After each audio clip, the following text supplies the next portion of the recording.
aqui o vídeo da atividade MAPA, né?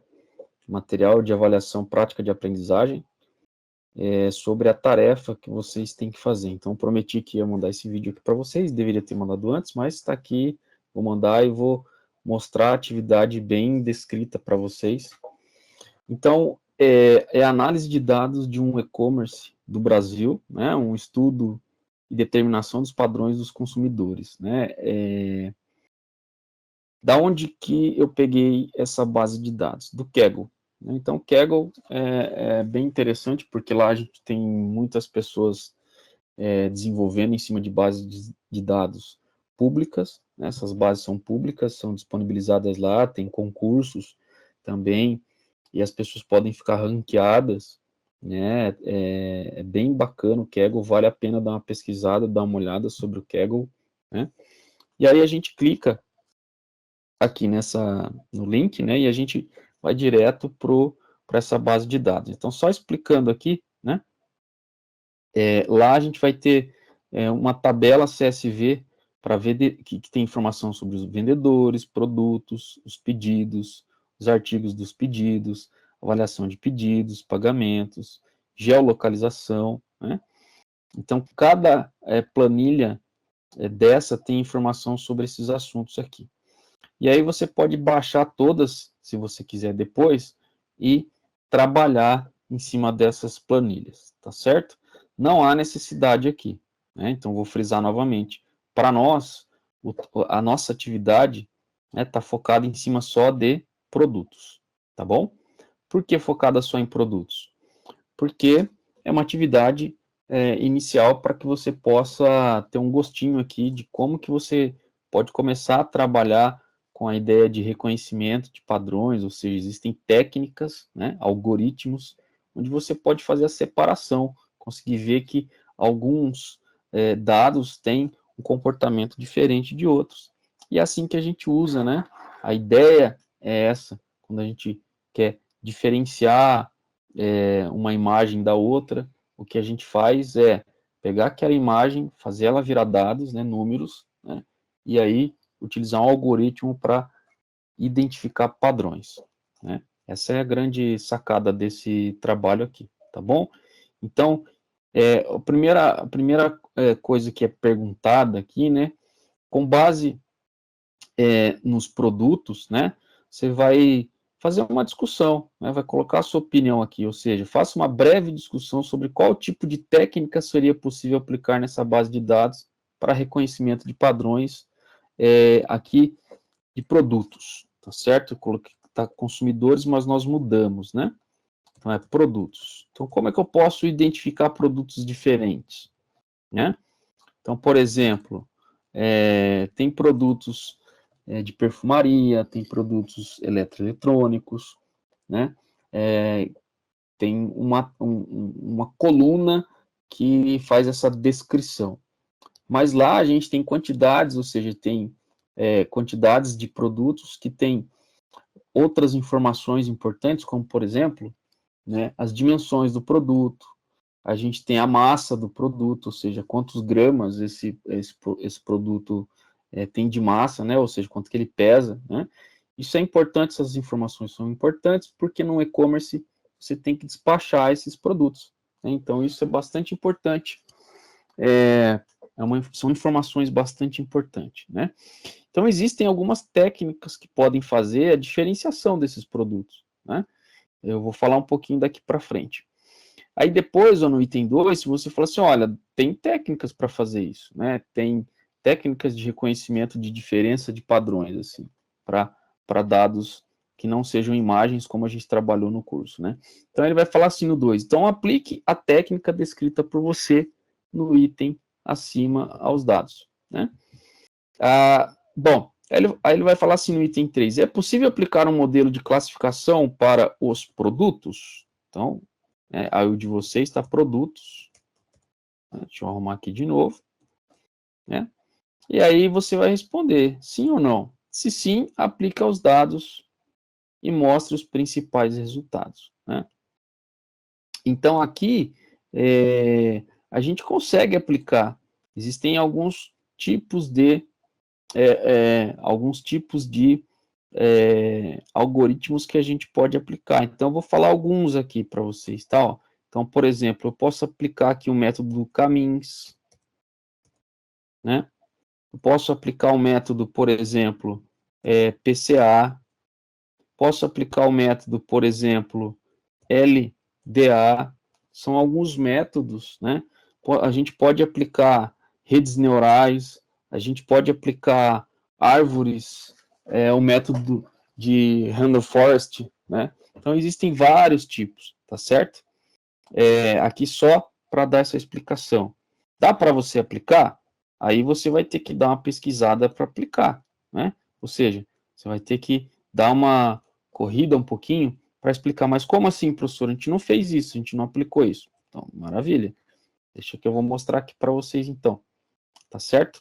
Então, respondendo essas questões aqui, ou a gente discutindo aqui para ajudar vocês, eu vou clicar aqui na base de dados Kaggle, e a gente vai lá para essa base de dados, né? Tá aqui a nossa base de dados, peguei lá do Kaggle.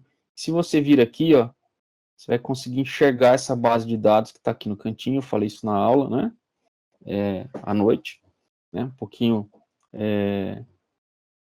Falei um pouquinho aqui dessa base de dados, e aí a gente tem várias informações aqui, ó, né? Se a gente for pesquisar aqui, então a gente tem, por exemplo, ó, deixa eu colocar aqui, a gente tem, por exemplo, aqui, ó, o ID do customer, ou seja, do consumidor, a gente tem aqui o zip code, a cidade, onde o cara mora, tem vários dados, né? Porque aqui a gente está no de consumidores, ó. Se eu for aqui no de produtos, ó, né? Ele vai carregar para mim de produtos, que é que a gente tem que baixar. Então, tem o ID do produto, categoria do produto, o comprimento do nome do produto, a descrição do produto, fotos do produto, né? E aí a gente vai aqui, no fundo aqui, ó, mais para frente, a gente tem o peso do produto, comprimento, a altura e largura do produto, né? Se eu vir aqui, ó, por exemplo, a code, né, tem 415, ó.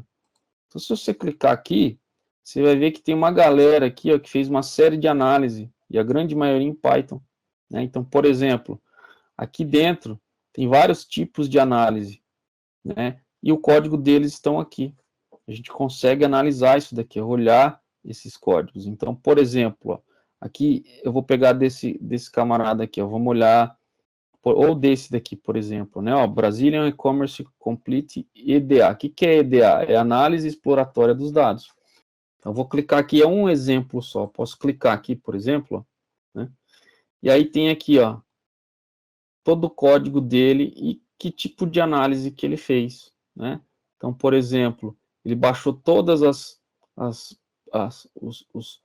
planilhas CSV, começou a fazer análise, né? É lógico que isso aqui está bem amplo, né? Bem um pouco mais complexo, né? Mas tem o código aqui, né? Ele consegue mostrar para você tudo que ele fez aqui, ó, né? Toda a parte de análise de dados, né, que um cientista de dados faz, por exemplo, para trabalhar com uma base de dados que ele quer analisar. Então, aqui, ele fez um histograma, né, ó, a frequência e o status, a ordem, ó, e por aí vai. Então, tem vários códigos que você pode brincar aqui e analisar. Mas, mesmo assim, professor, ainda a gente está com bastante dúvida, ou seja, como é que eu vou responder aquele questionamento lá, né? Então, o questionamento ele é provocativo mesmo para que você busque essas informações, e aqui no próprio Kaggle a gente consegue pegar informação disso, né? Se eu, por exemplo, eu vou abrir o código aqui que eu trabalhei, o meu código aqui ele está no VS Code. Então, por exemplo, aqui eu coloquei um texto, eu vou disponibilizar esse código para vocês, tá certo? Mas eu coloquei um texto aqui, ó. Então, por exemplo, ó, para responder algumas questões, para montar um modelo de classificação, né, com o conjunto de dados que eu escolhi, é necessário primeiro a gente definir qual é a variável alvo, né? Então, a gente tem lá uma base de dados e a gente tem uma variável alvo que eu posso escolher. Então, por exemplo, né, a nossa variável alvo daqueles conjuntos de dados poderia ser consumidor, poderia, né? Aí eu teria que trabalhar várias outras tabelas, mas eu escolhi uma tabela para simplificar para a gente. Então, por exemplo, eu escolhi produtos, né? Então, a variável alvo para a gente pode ser, por exemplo, densidade ou volume, mas não tem essa variável lá. Então, eu posso construir essas variáveis lá, né? Como eu falei em aula passada, tá certo?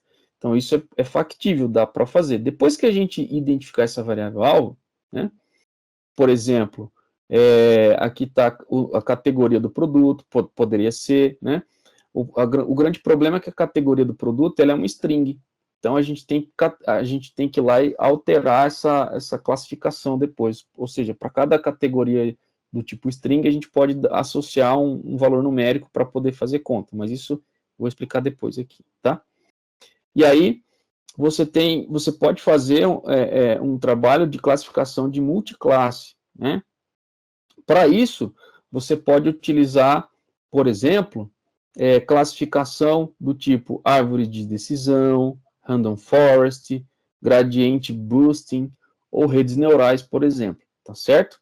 Então, com isso aqui você já responde a questão lá, tá certo? Depois, ó, a gente consegue aplicar uma dessas técnicas aqui, ó, tá certo? Então, por exemplo, eu posso aplicar classificação binária, né, posso aplicar logística, regressão linear ou regressão logística, ou SVM, que é Machine Vector, ou rede neural, tá certo? A gente pode tentar aplicar isso. Mas se eu quiser fazer uma classificação, né, do tipo clusterização, né, que aí você resolve tudo dessa maneira, você pode aplicar o algoritmo caminhos, que foi o que eu fiz aqui, tá certo? Que ela é bastante utilizada. Então, eu posso fazer isso aqui em Python, né? Então, por exemplo, a primeira coisa que a gente faz aqui, eu vou deletar aqui vou limpar nossa célula aqui, ó. Vou limpando nossas células aqui para a gente poder ir trabalhando de forma mais tranquila, tá? E aí, vou mostrando para vocês como é que eu posso fazer aqui, tá bom? Então, é bem rápido aqui, isso aqui eu fui testando já, né? Então, por exemplo, primeiro eu vou importar as bibliotecas, né, ó, pandas, bibliotecas que a gente vai usar aqui no Python, NumPy, Matplotlib, o Seaborn, que é uma biblioteca, essas últimas duas aqui são bibliotecas gráficas, né, para a gente poder fazer os gráficos, né, vou mostrar para vocês. E aí depois aqui, ó, eu venho e puxo o meu CSV, ó, né, esse arquivo está dentro da mesma pasta onde está o meu CSV, então não preciso falar para ele o caminho, tá certo? Então eu venho aqui, ó, importei as bibliotecas, ó, tá ok, dei um nome para o meu data frame, coloquei products.df, underline df, né? E aqui está o comando para eu abrir a minha planilha CSV, tá? E o display aqui é para falar assim, ó, mostra essa planilha para mim. Display o meu data frame products.df aqui. Daí ele vai mostrar para mim, ó, tá? Então tá aqui a minha planilha bonitinha. Aqui tem reticências porque ele não vai mostrar, obviamente, uma planilha gigantesca, né? A gente tem 32 mil, quase 33 mil linhas aqui, 9 colunas, ele não vai mostrar tudo, tá certo? Existe um comando também que ele vai mostrar só o comecinho da planilha, só para ver se está vindo mesmo, que é o red, mas aqui está tudo bem, a gente consegue ver. E aí eu posso ir tentando explorar essa planilha. Então, se eu colocar aqui, ó, products, underline df.shape, eu vou ver, por exemplo, a informação que está aqui em cima também, ó, né? Ou seja, eu tenho quase 33 mil linhas e 9 colunas, né? Aí eu quero, por exemplo, falar qual é o nome das minhas colunas, ó. Então eu tenho aqui, ó, Product ID, Product Category, Name, Product Name, Lang, ou seja, todo o nome, né, das variáveis aqui. Ele mostrou para mim, né, indexadas. Aqui, ele vai mostrar para mim se tem valores duplicados, ó. Olha, falou que não tem, tá legal, certo? Então, toda essa parte legal aqui é exploratória. Eu estou explorando meus dados para eu poder trabalhar com eles, né? Tranquilo? Então, aqui ele vai fazer mais ou menos uma estatística, ó. Eu coloquei o describe aqui, ó, por exemplo, né? A hora que eu aplico esse describe no meu data frame, ele vai me mostrar, por exemplo, a contagem, a média, o desvio padrão, o mínimo. Aí os quartis aqui também, né, ó, de 25%, 50%, 70%, o valor máximo, né, certo? Aqui ele vai me dar informação, por exemplo, né, ó, ele fala para mim aqui, ó, quantos objetos tem não nulos, tá certo? O que eles são? Ó, object é uma variável categórica, ou seja, ela é um string, né? Então aqui no Python ele sai como object. O resto é tudo número, float, né? Que são números que podem ter decimais, tá certo? Aqui, para começar a tratar, eu tenho que retirar os zeros, né? Os dados faltantes. Então eu venho aqui e aplico essa função aqui, ó, para dizer assim, ó, quantos dados faltantes eu tenho aqui, ó. Então eu percebo que no category name, comprimento do nome da descrição aqui, ó, o comprimento da descrição, ó, tem toda essa quantidade faltando. E eles aqui eu tenho 2, ó, tá?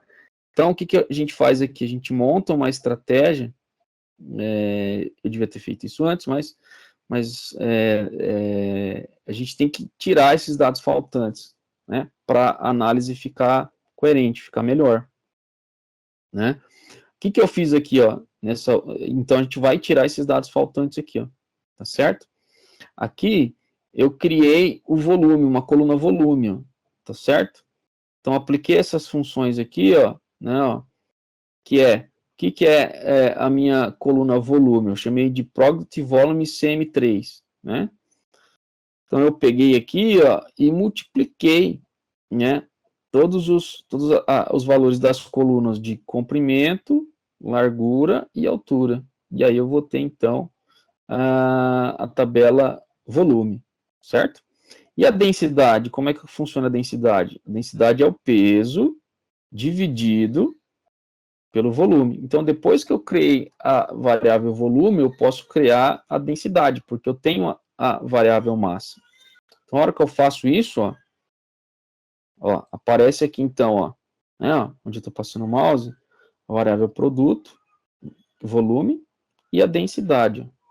Então, eu posso, esses são dados importantes, que eu posso trabalhar esses dados aqui, ó, essas duas últimas colunas, né, as outras também eu posso, como as minhas variáveis alvo, entende? Porque elas têm informações importantes, tá? Beleza.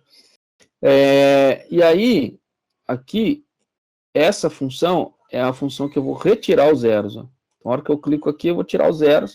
Depois aqui, como é que eu faço, por exemplo, para encontrar onde tem número vazio ou algo do tipo. Então, eu aplico essa sequência aqui. Aqui, o none é um número que não chama not a number, né? Ou seja, não tem um número lá, tá certo? Ele não aparece um buraco, ele vai aparecer NaN, né? Ou seja, não tem um número. Então, a hora que eu aplico essas funções aqui, ó, dropar os valores, ou seja, eu quero retirar os valores onde tem not a number, né? Então eu vejo aqui, ó, que agora ninguém está faltando, tá certo? Tá todo mundo com a mesma quantidade, sem buraco, né, dados faltantes e sem not a number, tá? Beleza? Então aqui o código está comentado também. E agora sim eu posso ir para a minha clusterização. Então agora eu preciso baixar essa biblioteca caminhos aqui, ó, do sklearn aqui, ó, tá? Então, aplico essa função aqui, ó, as minhas duas variáveis que eu vou trabalhar, né, então, volume e densidade. Estou escolhendo aqui como, estou definindo o número de cluster, ou seja, quero que tente classificar 5 tipos de classes diferentes. Aplico o caminhos aqui, ó, né, e peço para printar esses meus agrupamentos. Mas aqui, ó, veja bem, eu tenho esses agrupamentos, mas presta atenção, isso aqui não está visual, né? Eu estou vendo o número. Mas seria legal se nós víssemos, por exemplo, né, isso graficamente. Então, para eu ver isso aqui graficamente, né, eu tenho que dizer para ele, ó, faça um gráfico desses resultados, né? Então, aqui eu defini praticamente a minha variável x, que carrega aqui para mim, então, as duas colunas que são as variáveis de interesse, né? Aplico o modelo de clusterização, que é o caminhos, tá certo?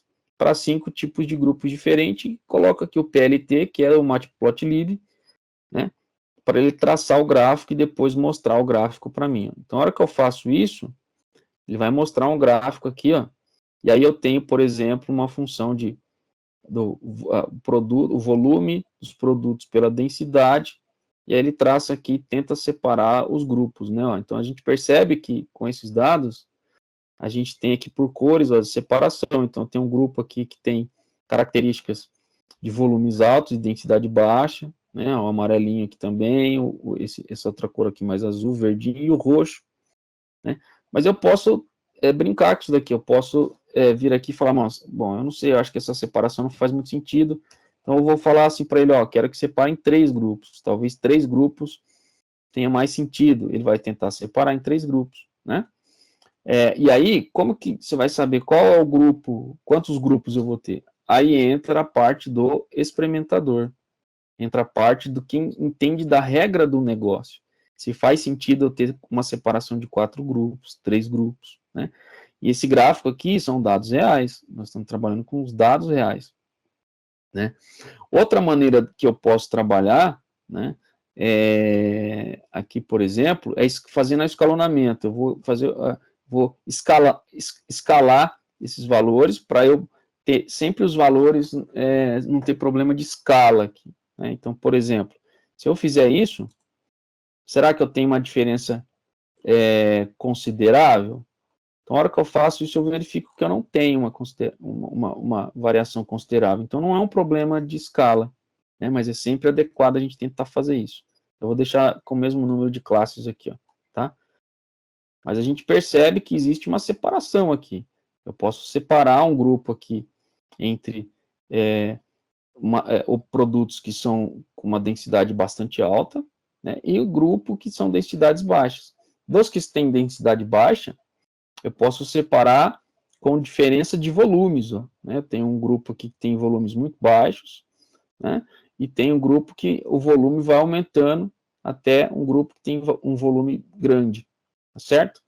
Isso mostra que eu tenho uma diversidade de produtos com densidades e volumes diferentes. Eu posso fazer diferentes classes aqui, tá certo?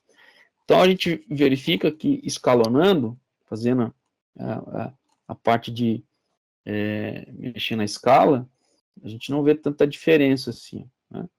Aqui a gente tem os 4 grupos diferentes, só que ó, ele consegue fazer uma diferenciação melhorada aqui, ó, né? Aqui eu separei para 4, né? Aqui tá para 4 também, então deixa eu rodar esse cara, estava para 5, deixa eu rodar para 4. Olha lá, ele faz uma separação diferenciada. Talvez faça mais sentido, né, essa separação. Eu posso também tratar, por exemplo, começar a trabalhar com outras variáveis alvos. Então, por exemplo, aqui, ó, o product name, por exemplo, né, o comprimento do nome e a densidade. Ó, a hora que eu faço aqui, ó, eu vou ter um resultado diferente. Então, eu posso testar todas aquelas variáveis, ó, que eu tenho um agrupamento diferente, ó, né, ou seja, a relação de densidade e o comprimento do nome do produto, tá certo? Então, é um agrupamento diferente. Por quê? Porque eu estou trabalhando com as variáveis alvo diferente agora, mas está formando agrupamentos aqui. Eu posso ir brincando com isso, né? Então, por exemplo, aqui, ó, o que nós fizemos? Eu troquei as variáveis alvos. Então, coloquei o comprimento da descrição do produto e o comprimento do nome do produto. Na hora que eu rodo aqui, ó, eu coloquei 4 clusters aqui, ó. 3, na verdade.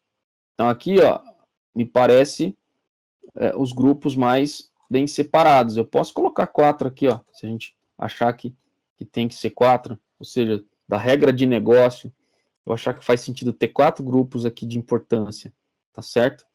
Então, isso aqui me dá uma classificação por conta dos padrões. Talvez eu queira fazer uma classificação, por exemplo, que tem a ver com o tanto de informação que eu tenho que fazer para descrever o produto, né? Por que isso é importante? Porque eu posso querer saber se eu tenho espaço suficiente na mídia para para ter uma quantidade de descrever o meu produto para atingir meu público-alvo melhor, sei lá. Por isso que eu digo que isso depende da regra de negócio, tá certo? Eu posso fazer também um PCA, né, que é análise de componentes principais. E a gente vai ter o mesmo resultado, você vai perceber aqui, ó, né? Então, para fazer a PCA, eu faço a importação da biblioteca, que tem a ver com esse tipo de análise, né? E aí posso gerar o gráfico, né, ó. Então, aqui eu vejo também, então, ó, aqui nós temos a quantidade para 3 grupos, né, mas eu posso alterar isso, né, no número de clusters, tá certo? Como eu já mostrei, e aí a gente tem essa análise aqui, ó, né? Ele vai fazer uma análise de todas as componentes e a gente escolhe as 2 componentes principais para traçar esse gráfico, né? Dá para fazer isso em 3D, por exemplo, né? A gente consegue fazer isso em 3D também, né? Mas está aqui a atividade mapa, pessoal, só para vocês terem uma ideia de como a gente pode fazer isso, né? Professor, eu fiz isso em Excel, fui lá e coloquei filtros, porque eu sei trabalhar em Excel. Legal, isso também é uma separação, né? Mas o que eu quero mostrar para vocês é que existem ferramentas, né? Aqui o Python, por exemplo, a gente consegue fazer isso em segundos, né? Traçar um gráfico em segundos, e às vezes o Excel, ele vai demorar para trabalhar uma planilha, por exemplo, com essa quantidade de dados. Depende do que você tiver que tratar nela, você vai ficar dias para fazer. Oh, professor, como assim? O Excel faz coisas muito bem. Faz. Mas, por exemplo, tá vendo que aqui a gente teve que, a gente tem ponto aqui, né? Por exemplo, tenta fazer isso no Excel para uma planilha muito grande. Só trocar o ponto por vírgula. Né? Se você der o comando lá para ele fazer isso para todos, dependendo do tamanho da sua planilha, quando a gente está falando isso de 33 mil linhas, né, 200 mil linhas, ele vai ficar processando ali horas e horas e não vai conseguir fazer direito. Então, o Python ele faz essas coisas mais simples para a gente, né, e tem um poder de processamento bem bacana. Tranquilo? Pessoal, eu acho que era isso que eu tinha que explicar aqui para vocês. Acho que deu uma boa clareada aí para vocês, tá certo? Espero que todos consigam fazer atividade. Vão pausando o vídeo, vocês conseguem ir pegando o que eu passei aqui, né, os comandos bonitinho, e tentar replicar aí ou fazer coisas diferentes, até olhando no Kaggle lá na base de dados do Kaggle. Maravilha? Bom, boa sorte aí a todos. Fiquem com Deus e até a próxima.